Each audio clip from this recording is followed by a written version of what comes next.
हाँ, इस प्रकार अगर देखा जाए तो भारत में कोई भी पार्टी पूर्ण बहुमत में नहीं है।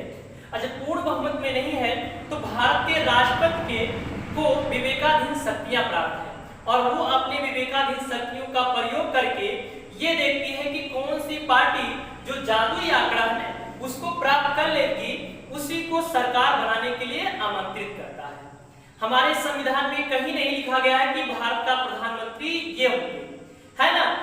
वो बशर्ते यही चीज रखा गया है कि भारत का प्रधानमंत्री के रूप में संसदीय दल के नेता को चुना जाता है और उन्हीं को भारत के प्रधानमंत्री के रूप में रखा जाता है ना।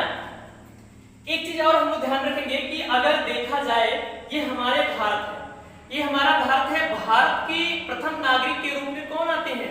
भारत के राष्ट्रपति। और भारत के राष्ट्रपति जो होते हैं ना वो सर्वसर्वा होते हैं। हम अपने संविधान के अनुच्छेद 53 की बात करते हैं, है ना। अगर हम लोग अनुच्छेद 53 की बात किया जाए तो अनुच्छेद 53 यही कहता है कि संघ राज्य की समस्त शक्तियां या कार्यपालिका की समस्त शक्तियां भारत के राष्ट्रपति में निहित है। कहने का मतलब है कि संघ राज्य की समस्त शक्तियां किसमें निहित है? भारत के राष्ट्रपति में निहित है। अब यहाँ पर जो भारत के जो राष्ट्रपति है ना वो समझ लीजिए शक्तियों के आधार पे संपूर्ण शक्तियां उसी में निहित है ना। ये शब्द हम लगाए कि जो है संघ राज्य कार्यपालिका की समस्त शक्तियां भारत के राष्ट्रपति में निहित है, ये हमारा अनुच्छेद 53 कहता है, ठीक है ना।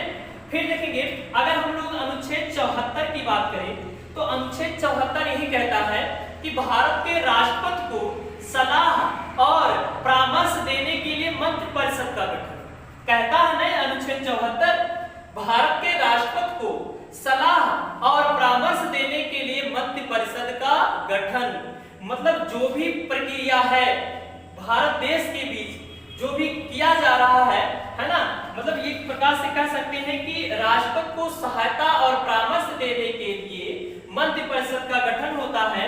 और फिर अनुच्छेद 75 यही कहता है कि भारत के राष्ट्रपति प्रधानमंत्री की नियुक्ति करता है और प्रधानमंत्री के परामर्श पर अन्य मंत्रियों की नियुक्ति कौन करता है?